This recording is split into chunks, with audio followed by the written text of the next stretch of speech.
Porque para mim tenho por certo que as aflições deste tempo presente não são para comparar com a glória que em nós há de ser revelada.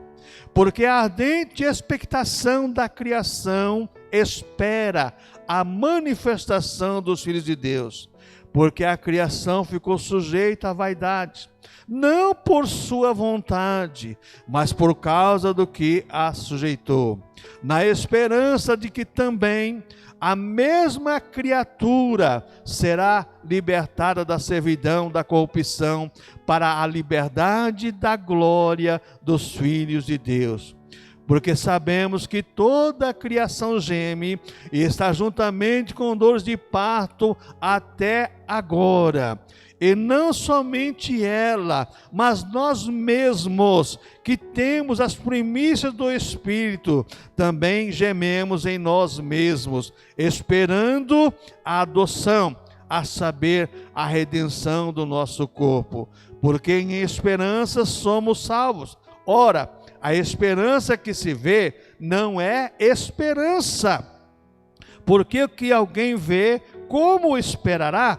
Mas se esperamos o que não vemos, com paciência o esperamos. Deus querido e Pai celestial, em nome do Senhor Jesus Cristo, Deus, muito obrigado, Deus Santo, venha falar conosco a sua palavra, nos usa como canal de bênçãos para abençoar teus filhos e abençoa essa ministração, em nome do Senhor Jesus Cristo. Amém.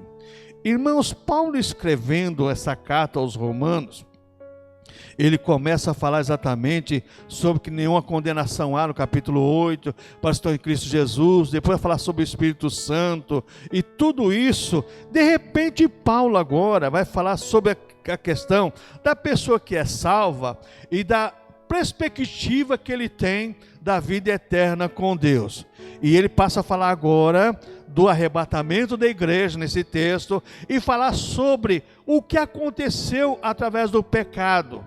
O homem pecou e a natureza espera a manifestação dos filhos de Deus, quer dizer, o arrebatamento da igreja, para que a própria natureza também seja renovada, como nós vamos ver aqui nessa noite com a ajuda de Deus. Então Paulo escrevendo, a autocrítica sempre diz uma coisa, que Paulo foi o rei da digressão. O que é digressão? Digressão é o seguinte: você começa a escrever um texto, e nós brasileiros somos bem propícios nisso, por isso que muitos são reprovados na redação. Você começa um assunto e de repente você muda o assunto. Aqui nesse texto é exatamente isso. Paulo está falando do Espírito Santo, da salvação, de repente ele passa a falar exatamente do arrebatamento da vida futura e da restauração de todas as coisas. E graças a Deus que é nas digressões de Paulo que nós temos as maiores doutrinas bíblicas. Então, graças a Deus por isso, porque Deus sabe tudo a respeito da sua igreja e de nós seres humanos aqui na terra. E eu quero meditar com os irmãos nesse texto sobre a volta de Cristo e os seus efeitos. Irmãos, se nós pegarmos e começarmos a analisar a escatologia de uma maneira bíblica, nós vamos ver o que está acontecendo no mundo. É um alerta para a igreja, é um alerta para nós, igreja.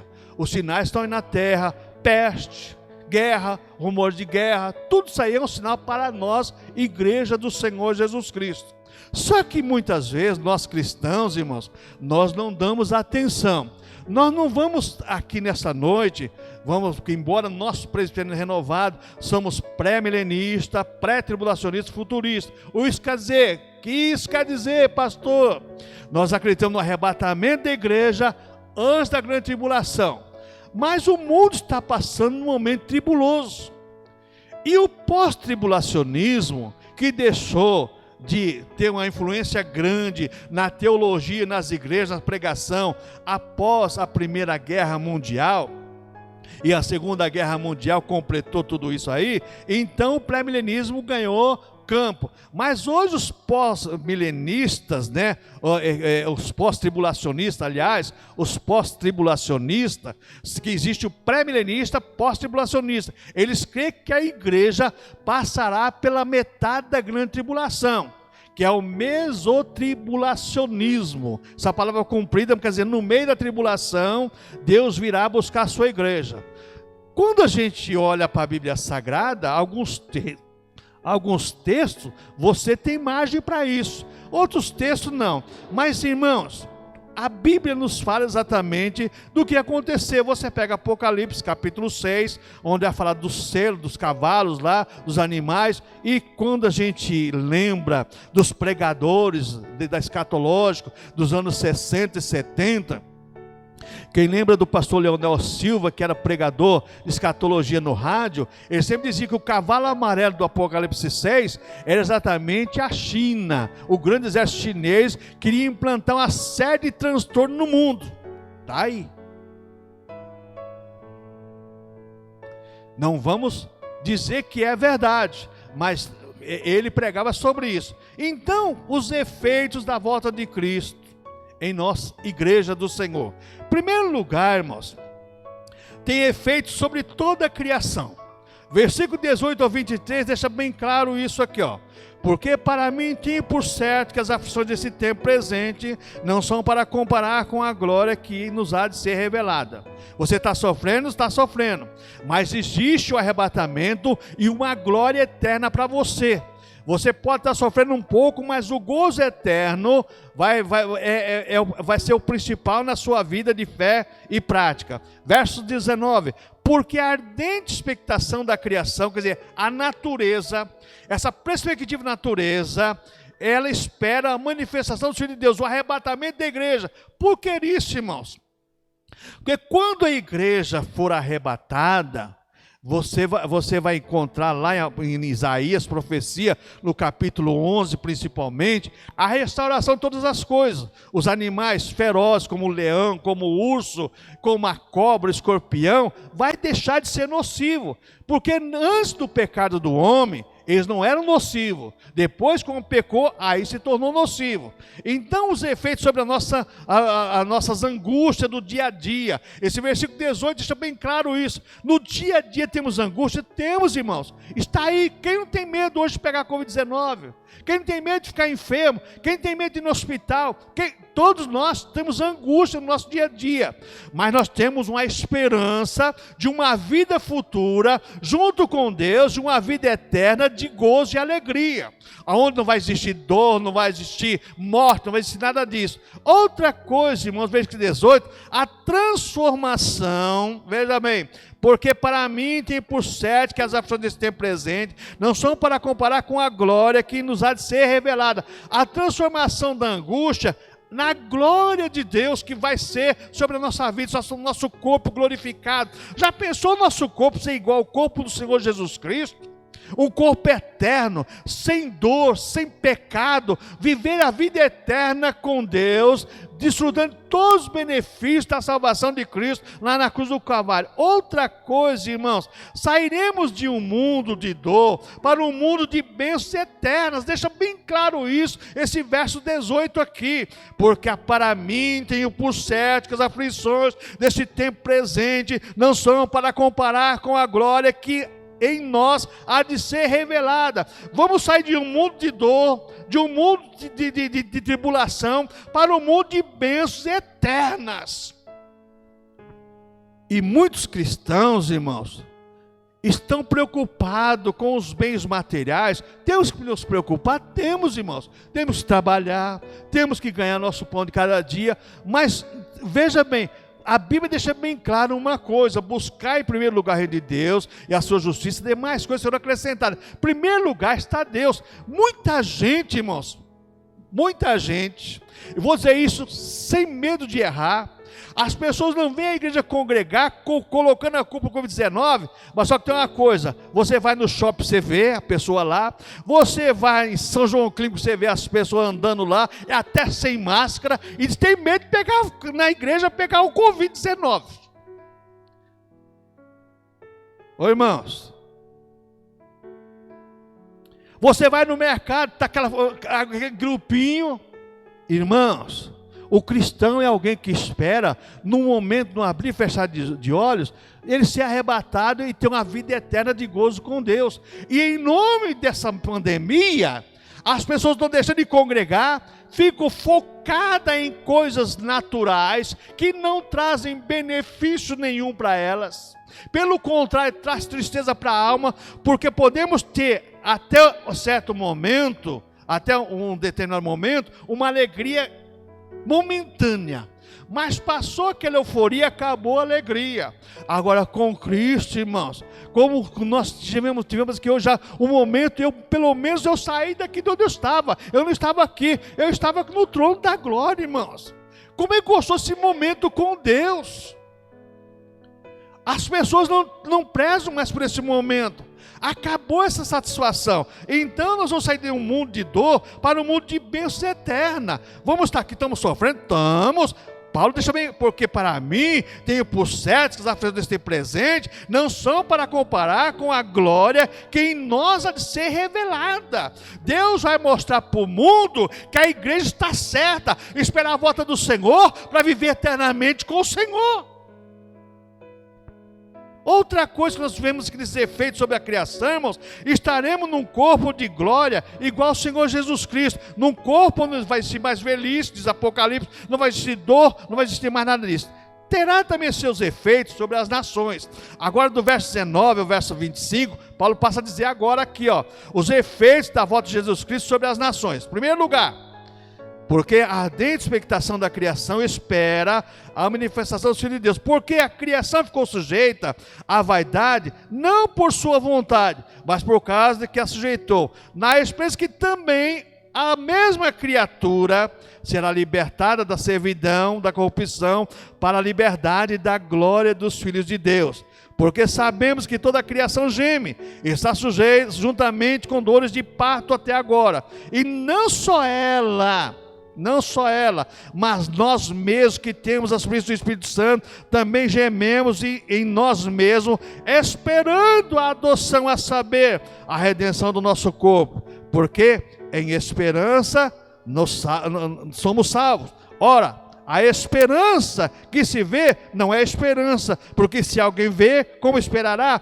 Mas se esperamos o que não vemos, com paciência esperamos. Agora, irmãos, veja bem, os seus efeitos sobre as nações. Primeiro, o arrebatamento da igreja. Arrebatamento da igreja. Você vai ter aqui do verso 19 ao versículo 23. Vão ser arrebatados. O Apocalipse vai ser cumprido. A igreja foi arrebatada, a igreja está no corpo glorificado, a igreja está com Jesus também. Mas quem estiver aqui vai sofrer as consequências. Então, veja bem, toda a criação de Deus geme por esse dia. A criação, versículo 21 e 22, na esperança que também a mesma criatura será libertada da servidão da corrupção para a liberdade da glória de Deus, porque sabemos que toda a criação geme e está juntamente com dores de parto até agora. Se a natureza está esperando esse dia, por que nós, igreja, não podemos esperar, irmãos? E não devemos esperar. Por quê? Porque existe, irmãos, no ser humano, uma coisa que amarra o ser humano neste mundo. Os olhares para este mundo têm um atrativo tremendo. O sistema, ele atrai os olhares humanos. As propagandas, a televisão, a mídia, ela leva exatamente para essas coisas. Então, veja bem, a natureza, ela espera esse dia. A natureza aguarda esse dia da libertação do pecado. Ficar livre do pecado, como diz o versículo 20. A natureza espera esse dia. Agora, hoje as pessoas não esperam o corpo glorificado, tem prazer no corpo do pecado. É o inverso da natureza. Não, irmãos, está errado. Outra coisa, irmãos, toda a criação ela geme, por quê? Porque ela sabe que quando a igreja for arrebatada, Deus vai agir, restaurar todas as coisas. E toda a igreja terá um corpo glorificado, e a igreja espera esse dia. A verdadeira igreja espera esse dia, como diz o versículo 23 e 24, como Paulo diz aqui, e não somente ela, mas nós mesmos, que temos as primícias do Espírito, também gememos em nós mesmos, esperando a adoção, estamos aguardando. Nos anos 70 e 80, o que mais se pregava era sobre o arrebatamento da igreja. O pessoal tinha prazer em esperar a volta do Senhor. Só que hoje, irmãos, é como se você fala em arrebatamento, algumas pessoas nem gostam que fala sobre isso. Irmãos, um outro efeito que a volta de Jesus vai ter é sobre o povo de Israel. Israel, povo chamado por Deus, lá através de Abraão, os patriarcas, os profetas, tudo tem promessa de Deus. Só que o arrebatamento da igreja vai se cumprir uma profecia de Isaías, capítulo 11, do versículo 11 ao versículo 16, diz assim, ó: os efeitos do arrebatamento da igreja sobre o povo de Israel. Isaías capítulo 11, do versículo 11 ao 16, diz assim: porque há de acontecer naquele dia, que o Senhor tornará a estender a mão para adquirir outra vez os resíduos do seu povo que restarem da Síria, e do Egito, e de Patos, e da Etiópia, e de Elão, e de Siná, e de Ramate, e das ilhas do mar. E levantará um pendão entre as nações, e ajuntará os desterrados de Israel, e os dispersos de Judá, congregará desde os quatro confins da terra, e desterrar-se-á a inveja de Efraim, e os adversários de Judá serão desarraigados. Efraim não invejará Judá, e Judá não oprimirá Efraim. Antes voarão sobre os ombros dos filisteus do ocidente, juntos despojarão os filhos do oriente, e Edom e Moabe lançarão as mãos dos filhos de Amon, e lhes obedecerão. E o Senhor destruirá totalmente o braço de mar do Egito, e moverá sua mão contra o rio com a força do seu vento, e ferindo-o, dividindo-á em 7 correntes, que qualquer atravessará com calçados, e haverá caminho plano para os resíduos do seu povo que restarem da Síria, como sucedeu a Israel no dia que subiu da terra do Egito. Essa profecia vai se cumprir para Israel depois que a igreja for arrebatada, porque vai ter a grande tribulação, a batalha do Armagedon. Aqui Deus vai chamar a atenção de Israel, e Israel vai reconhecer que eles estavam errados, e a pregação dos 144 mil judeus, 12 mil de cada tribo, eles vão ser novamente enxertados agora no Senhor Jesus Cristo, um povo salvo para a glória de Deus. Então a proteção de Deus com os escolhidos, ela é para sempre, irmãos. Deus protege o seu povo, Deus protege Israel, protege, mas Deus protege a igreja. Se acontecer alguma coisa conosco, é permissão de Deus, e se é permissão de Deus, é o melhor para nós, irmãos, porque Deus não quer o pior para você, não. Israel sofreu as consequências, e sofre até hoje, por desobedecer a Deus, e não crer nas profecias. Foi louvado aqui nessa noite, Deus de promessa. Deus é um Deus de promessa. As profecias são promessas para nós. Arrebatamento da igreja é promessa para você. Você já pensou, você vive nesse mundo, que nem no meu caso, dor no joelho, dor no calcanhar, dor no braço, e lá não vai ter dor nenhuma? Ô irmão, que coisa melhor que isso? Você levantar sem dor, você andar sem dor, você viver sem dor, você deixar de... Irmãos, o teu futuro está nas mãos do Senhor. Toma cuidado com isso. Não menospreze a salvação. Jesus contou a parábola, falou assim, que um homem que encontrou um bom tesouro, ele vendeu tudo que ele tinha, tudo, para adquirir aquele tesouro. Irmãos, venda tudo que você tem, mas não venda a tua salvação. Não abandone a tua salvação, pelo amor de Deus. Estou te pedindo como pastor, porque a tua alma vale mais que qualquer coisa, irmão. Ô irmão, estamos vivendo uma época que as pessoas não valorizam mais a alma. Se uma alma vale mais que todo mundo, já pensou quantas almas tem aqui? Quanto vale essa igreja para Deus? Oh irmãos, como isso é maravilhoso. Então a proteção de Deus para os escolhidos de Israel, e como diz o versículo 11 e 12 aqui de Isaías, daquele dia o Senhor tomará, estender a mão, adquirir para si um povo. Deus estendeu as mãos para nós, gentios, através de Cristo, lá na cruz do Calvário, e abriu o caminho de alto a baixo para entrarmos no céu. Não vamos perder essa oportunidade não, irmãos. Os adversários de Israel serão castigados, como diz o versículo 13 aqui, de Isaías, versículo 13, Deus vai castigar esse povo, porque são inimigos de Israel. E Deus também, irmãos, não vai deixar de castigar aqueles que são contra a igreja do Senhor. E Deus irá retirar as nações, os escolhidos de Israel, do meio do povo, como Deus vai retirar a igreja. Deus não vai deixar a igreja nesse mundo perverso, não. Deus vai arrebatar a igreja. Tem um povo aí esperando herdar a terra. Nós esperamos herdar o céu, irmãos. A nossa herança é o céu. Nós não vamos herdar a terra, nós vamos herdar o céu. Então os efeitos da volta de Cristo sobre a igreja. Romanos 8, 23 aqui, ó.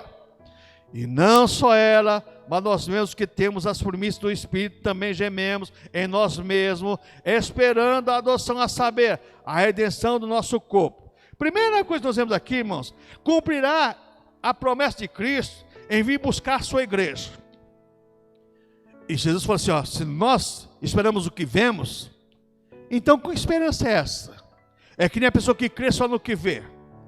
Irmãos, cumprirá a promessa de Cristo. Jesus falou muitas vezes sobre isso. Quando falou várias vezes para os discípulos, que ele precisava ir para Jerusalém, ser crucificado, ser morto, ressuscitar ao terceiro dia, para implantar a igreja aqui na terra. O povo não entendeu. Vê lá Mateus 16, quando Jesus repreende a Pedro, que Pedro fala que Jesus é o Cristo, Filho de Deus, mas quando Jesus fala que vai sofrer por ele e para implantar a igreja, Pedro fala, não, senhor, não, senhor, não faz passar por isso não.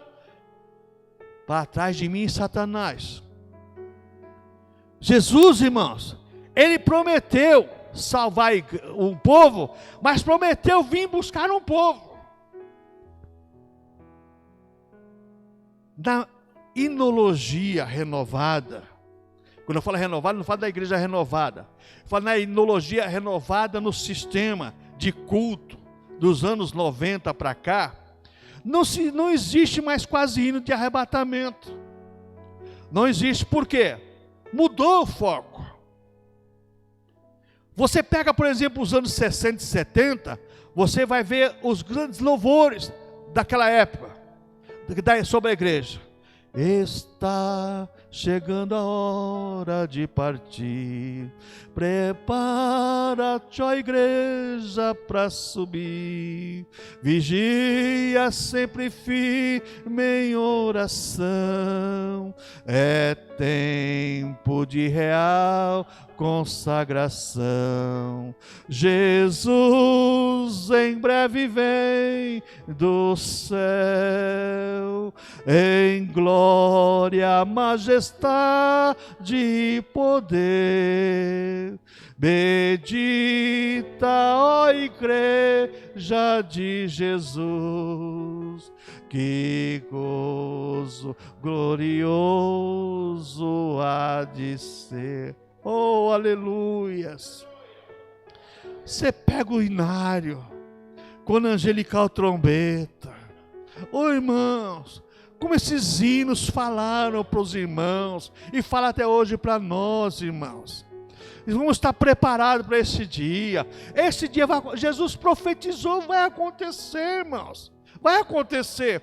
Nós não sabemos o dia nem a hora. Não vamos marcar dia e hora não. Mas vamos estar preparados para esse dia e vamos crer que esse dia vai acontecer.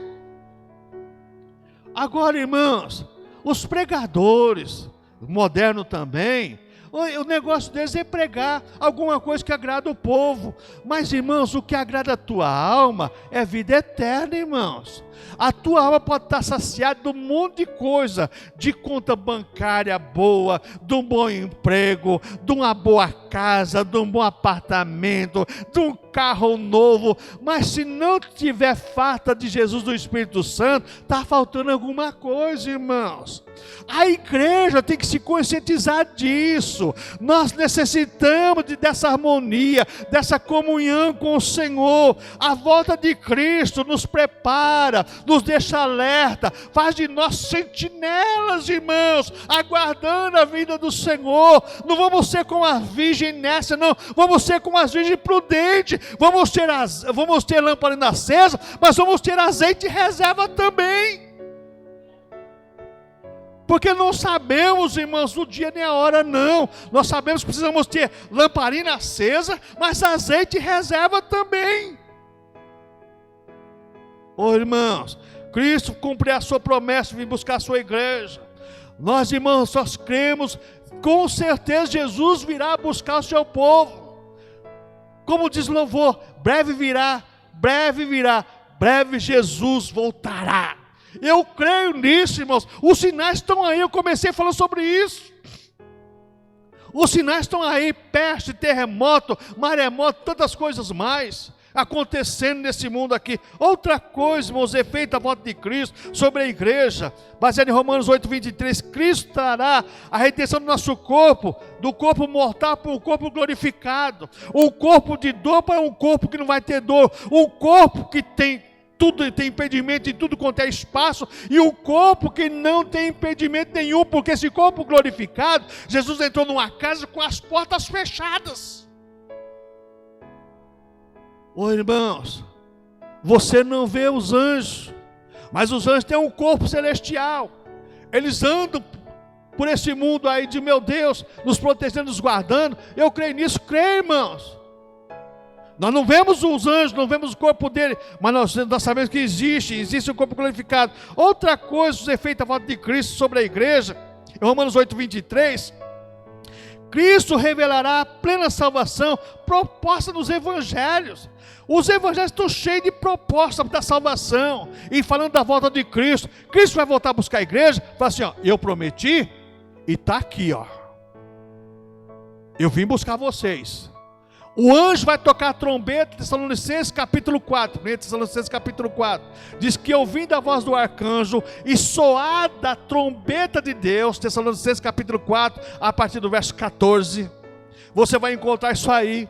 Ouvindo a voz do arcanjo, soada a trombeta de Deus, vai se ouvir a trombeta soar, e que quem morreu em Cristo vai ressuscitar primeiro, e nós os vivos seremos transformados nesse corpo glorificado, e juntos subiremos para o ar com o Senhor. Irmãos, esse dia vai ser um dia de festa, um dia de alegria para a igreja. Jesus cumprindo, irmãos, em nossas vidas o que Ele prometeu. Ele vai revelar para nós o que Ele tinha proposto. Eu prometi, eu vim aqui cumprir o que eu prometi. Deus prometeu para Abraão, essa terra eu vou dar para você, para a sua descendência. Só que você vai ser cativo, o seu povo vai ser cativo no Egito. No Egito, por 400 anos depois vão voltar para cá. Deus prometeu, o povo, Abraão fez o que aconteceu, teve Isaac, depois teve Jacó, e o povo foi parar no Egito, mas lá do Egito Deus tirou aquele povo com mão forte, através de Moisés e Arão, e Deus colocou aquele povo em Canaã como tinha prometido. Deus salvou você e a mim com mão forte, tirando das garras de Satanás, das mãos do diabo, que ele tinha um documento contra nós, mas lá na cruz do Calvário, Cristo cravou toda a cédula contra a nossa salvação, e Deus nos deu salvação gratuita. Somos salvos para glorificar o Senhor, irmãos.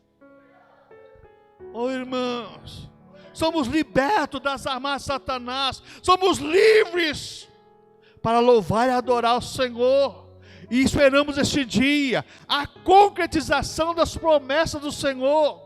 Deus de promessa, Deus de milagre, é o Deus de bênção, irmãos, é o Deus que prometeu e vai cumprir em nossas vidas. Irmãos, salvação plena das propostas do Evangelho. Jesus prometeu e vai vir buscar a sua igreja, o seu povo. Outra coisa, irmãos, que eu vejo aqui em Romanos 8:23, e não só ela, mas nós mesmos que temos as primícias do Espírito, também gememos em nós mesmos, esperando a adoção, a saber, a redenção do nosso corpo. Cristo confirmará nossa esperança. Você espera um dia, irmãos, viver no corpo glorificado, um corpo que não vai ter balança para pesar, não sabemos como é esse corpo, sabemos que é um corpo de Deus, que é um corpo perfeito para viver eternamente com Deus. Nesse mundo, irmãos, houve um profeta, 400 anos antes de Cristo, na Grécia. 400 anos antes de Cristo, me perdoa, 400 anos antes de Platão, profetizou que o mundo um dia seria conquistado pelo bonito. Foi por isso que começou a existir na Grécia, na época dos filósofos, a deusa Ísis, Afrodite, a mulher perfeita, e Adonis, o homem perfeito, o homem modelado, sarado. E esses deuses diziam o seguinte, que o mundo seria conquistado pelo belo, porque Deus criou tudo bonito. Só que tem uma coisa, irmãos, o pecado é que fez o homem ficar feio e a mulher ficar feia. Deus criou tudo bonito, é verdade, mas o pecado nos mudou. A minha cor, a tua cor, aonde você nasceu, onde eu nasci, é culpa do pecado, porque Deus, irmãos, criou todos nós iguais. Lembra que nós somos filhos de uma matriz, de Adão e Eva, e uma mesma matriz, como disse o Tiago, de uma fonte não vai surgir água doce e água amarga. Mas o pecado é que fez o ser humano mudar, e o pecado, irmãos, quer fazer o ser humano entender que através do pecado o homem pode se tornar perfeito diante de Deus. Só que, irmãos, para o homem se tornar perfeito diante de Deus, só através da liberdade em Cristo, da salvação em Cristo, da libertação que Cristo dá através do perdão dos seus pecados lá na cruz do Calvário. Então eu vejo que Romanos capítulo 8, 23, outra coisa, irmão, Cristo nos trará consolo eterno, esperando a adoção, a saber a redenção do nosso corpo, a esperança do consolo eterno. Paulo chega a dizer assim, se nós esperarmos somente nessa vida, somos os mais miseráveis dos homens. Irmãos, a vida eterna é questão de princípio, é questão de você crer, você acreditar e colocar em prática já nesse mundo. Não vamos ficar esperando o dia de amanhã, não. Hoje, como diz Hebreus, se hoje ouvir a voz do Senhor, não deixe para amanhã, não. É hoje. Eu vou trabalhar, porque amanhã meu Deus pode vir buscar a sua igreja e eu vou estar para sempre com o Senhor lá no céu, gozando a vida eterna com Ele. Outra coisa, irmãos, que alguns exemplos da volta de Cristo, os efeitos da volta de Cristo sobre nossas vidas, sobre o sistema, sobre o mundo, sobre Israel, sobre a igreja. A volta de Cristo faz nós cristãos o que a volta de Cristo faz em nós cristãos. O que ela faz? Que a volta de Cristo faz em nós cristãos. Romanos 8, 24 e 25 diz assim, porque em esperança somos salvos. Ora, a esperança que se vê não é esperança, porque se alguém vê, como esperará? Mas se esperamos o que não vemos, com paciência o esperamos. O que a volta de Cristo faz em nós cristãos? Faz os cristãos serem perseverantes na salvação. O que é perseverar na salvação? É ter a salvação como princípio básico da sua vida. Princípio básico da sua vida. Irmãos, presta atenção na analogia que eu vou fazer. A Bíblia fala que Ló, na separação dele com Abraão, está lá em Gênesis, eles tiveram que se separar porque os dois tinham muito rebanho, houve contenda dos pastores de Abraão e Ló escolheu a Campina de Jordão, foi parar em Sodoma e Gomorra. E a Bíblia fala que Ló estava sentado à porta da cidade quando chegou os anjos. E sentar-se à porta da cidade naquela época, ali naquela região, era o juiz da cidade. Por isso que os homens da cidade, quando foi questionado pelos anjos, questionado para não abusar dos anjos, eles falaram assim: esse chegou aqui estrangeiro em nosso meio e quer ser juiz em tudo, quer mandar em tudo. Ló, ele foi progredindo até chegar em Sodoma e Gomorra. E a Bíblia fala que quando os anjos foram lá para tirar Ló, através da intercessão de Abraão, Ló e a família dele, e eles não queriam sair praticamente de lá. Os anjos tiraram eles à marra à força, e deu uma ordem: não olhe para trás.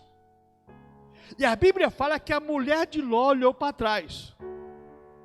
Pastor, o senhor acredita? Eu acredito porque Jesus falou sobre isso. Lembrai-vos da mulher de Ló. Lembrai-vos da mulher de Ló. Ela olhou para trás, se transformou numa estátua de sal. O que eu quero dizer com isso, irmãos? Faz os cristãos ser perseverantes na salvação. Custava aquela abençoada daquela mulher seguir em frente, saiu da cidade que ia acabar tudo. Custava ela olhar só para frente, porque quando Ló questionou os anjos também, que Ló também não queria ficar no deserto, ali tem um lugar, eu posso ir para lá? Pode ir para lá. Irmãos, os seres humanos hoje, os cristãos principalmente, estão dessa maneira, irmãos. Estão se apegados às coisas materiais. A mulher de Ló olhou para trás, porque ela tinha muitos benefícios lá em Sodoma, com certeza. Morava na entrada da cidade, mulher de um juiz, tinha todas as mordomias, regalia. A mesma coisa quando se fala hoje os cristãos perseverar na salvação. Existe um monte de coisa que atrapalha os cristãos perseverar na salvação. Dinheiro é a primeira coisa. A Bíblia fala que o dinheiro é a raiz de todos os males. Irmãos, e Satanás, sabendo disso, quantas propostas ele faz? Faz propostas e mais propostas para as pessoas deixar de focar na salvação para focar no bolso. De várias maneiras. Listas aparentemente dentro da legislação humana, mas não lista conforme os olhares do Senhor. Porque Deus quer, irmãos, como Jesus falou, buscar em primeiro lugar o reino de Deus, sua justiça, tem mais coisas serão acrescentadas. Deus quer que primeiro nós vamos buscar as coisas do alto. Colossenses capítulo 3, verso 1, Paulo diz assim, se já ressuscitaste com Cristo, buscais as coisas do alto, onde Cristo está. Quem persevera na salvação, busca as coisas do alto. Quem não persevera na salvação, se enrola com as coisas desse mundo, como diz lá em Hebreus capítulo 12, não se embaraça com as coisas desse mundo não, mas as pessoas estão se embaraçando, irmãos.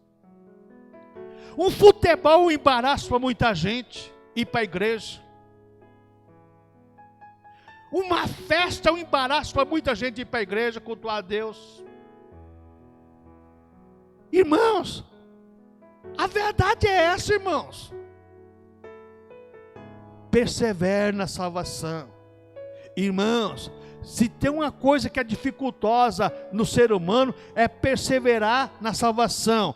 Ter como princípio da sua vida a sua salvação. Eu não vou trocar a minha salvação por nada. Lembra dos nossos irmãos lá na Babilônia? O Daniel, o Misael, o Ananias e o Azarias? Não vão se dobrar diante de sua estátua, vai jogar na fornalha ardente, amém. Vai colocar na cova dos leões, amém. Mas a minha salvação, eu não vou trocar por nada não.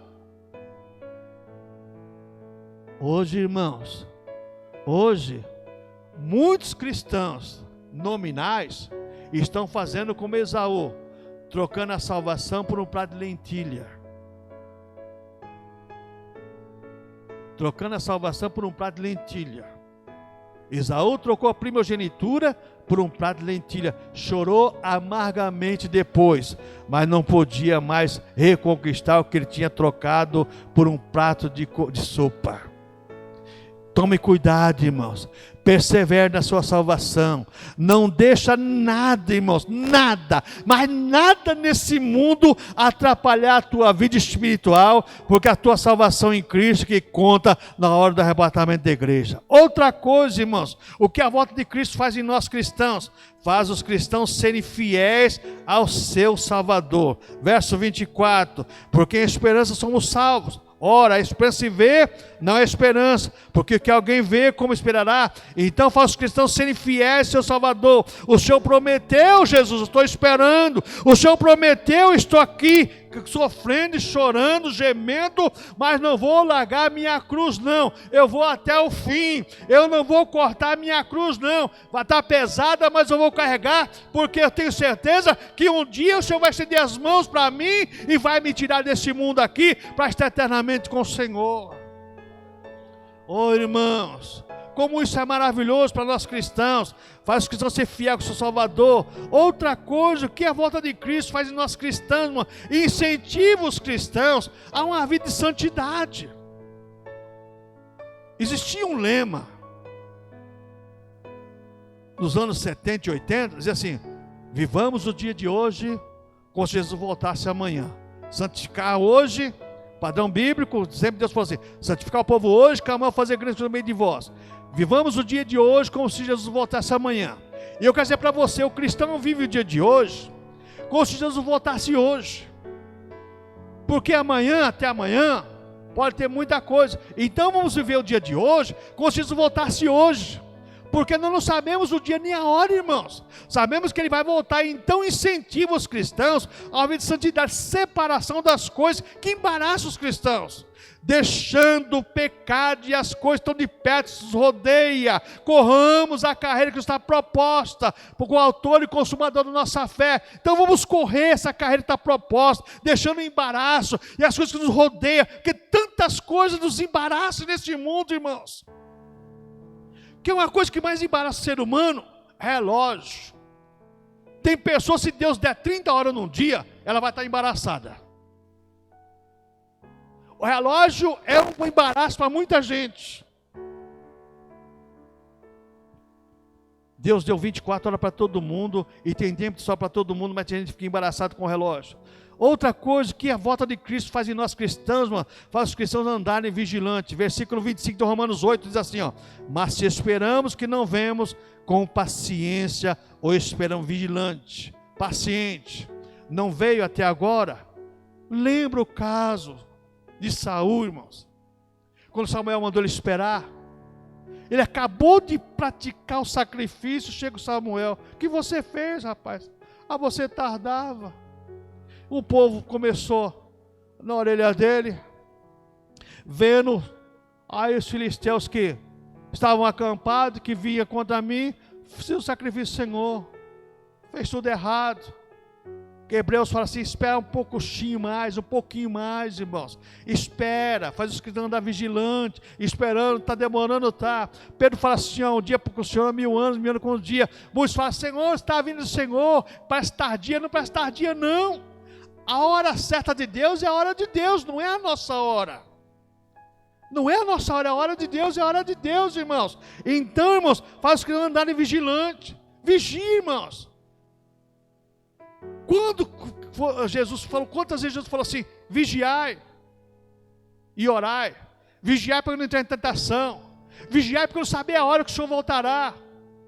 Se o pai de família soubesse que hora vinha o ladrão, vigiaria. Irmão, nós temos que vigiar a nossa vida. Ninguém vai vigiar a vida do outro, não, mas é nós mesmos vigiando a nossa vida, a nossa salvação em Cristo, para que nós possamos, irmãos, um dia estarmos juntos eternamente, gozando a vida eterna com o Senhor. Porque, irmãos, tudo na vida passa, mas aqueles que fazem a vontade do Senhor permanecem para sempre. Esses vão viver eternamente com o Senhor. Concluindo, irmãos, a volta de Cristo é a maior promessa do amor de Deus pelos seus filhos. É a maior promessa. Deus de promessa, Deus de vitória. A volta de Cristo é a maior promessa de Deus, do amor de Deus pelos seus filhos. Por que Jesus vai voltar, irmãos? Porque Ele nos ama, Ele ama a sua igreja. Jesus falou que Deus amou de tal maneira que deu o seu Filho. A volta de Jesus é a maior promessa do amor de Deus por você. Lá na cruz do Calvário, Ele entregou o Filho, sofrendo as consequências dos nossos pecados, por amor de nós. E por amor de nós, Ele vem arrebatar a sua igreja. Oh, irmãos, aleluia, irmãos. Oh, irmãos, como tem mensagem que fala no nosso coração. Deus falou comigo nessa palavra, irmãos. E aí no contato com o pastor, falou assim: pastor Pedrosa, não esqueço nunca a palavra ministrada pelo pastor Oswaldo Mendes, naquele encontro que esteve em 81 lá em Americana, quando ele pregou sobre a arca de Deus vindo até mim. Como eu trago a arca de Deus para mim? Você vai trazer a arca de Deus de qualquer maneira? Não. Você vai trazer o arrebatamento de qualquer maneira? Não. Mas quando você se aplica a buscar ao Senhor e viver juntamente com o Senhor neste mundo perverso, você está buscando Deus cumprir na sua vida e na vida da igreja a promessa do maior amor dele pelas nossas vidas, que é estarmos com Ele eternamente, porque Deus, irmãos, tem prazer em levar o seu povo para estar com Ele, vivendo eternamente com Ele. Outra coisa, irmãos, a volta de Cristo é o cumprimento do plano eterno de Deus em sua criação. O pecado fez a natureza gemer, e geme até hoje. O pecado fez o ser humano ser diferente do outro, falar diferente. O pecado levou os cristãos lá na Torre de Babel, lá, fazer uma torre para ver o que Deus fazia no céu. Deus confundiu as línguas. Um fala de uma maneira, fala de outra. Mas em Cristo Jesus, nós falamos todos igual. Maranata, ora vem, Senhor Jesus. Em Cristo Jesus, nós falamos todos iguais. Maranata, ora vem, Senhor Jesus. Que estejamos, irmãos, preparados, atentos, porque um dia iremos ouvir a trombeta tocar e vamos estar subindo, glorificando e exaltando o nome santo do Senhor para a sua glória. Amém.